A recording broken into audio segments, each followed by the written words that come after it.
qator yetakchi futbolchilar jamoa bilan xayrlashgandi, jamoadan ketishga qaror qilishgandi. Mirko Yelichich olib kelindi. Tarkib ancha yoshargan, lekin Olimpik kabi klublar futbolchilar uchun tramplin bo'lib beradi.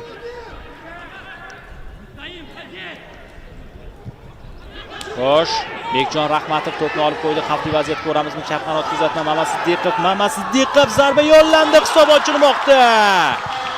Timur Mamasiddiqov o'ng oyoqda darvozani ishg'ol etdi. Bekjon Rahmatovning uzatmasi golga olib kelyapti. O'zi maydonni tark etdi. Mana o'rniga yoshlar tushaveradi. Uzoqdan yo'llangan zarba va chiroyli gol do'stlar.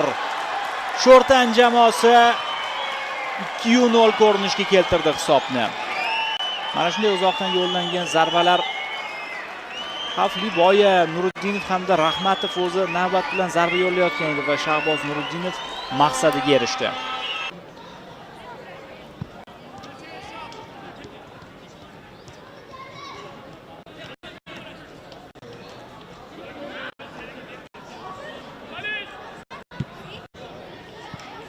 Yaxshi.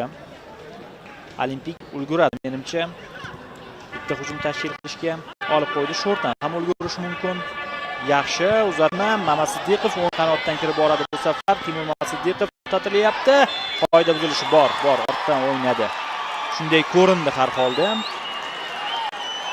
Hakam ogohlantirish ko'rsatyapti. Qo'pollik ishlatgan futbolchiga emas, e'tiroz bildirgan Doniyor Erkinovga ogohlantirish ko'rsatilyapti. 90+3 daqiqa tugadi.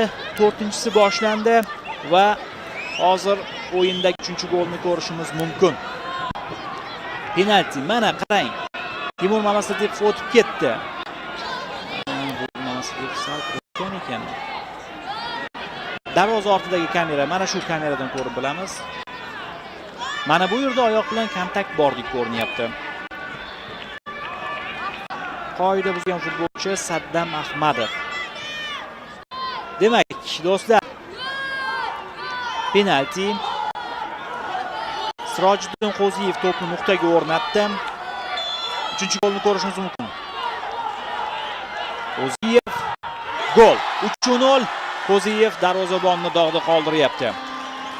Va katta ehtimol bilan bu o'yindagi yakuniy hisob. Sirojiddin Qo'ziyev esa jarohatdan qaytishni mana shunday gol bilan nishon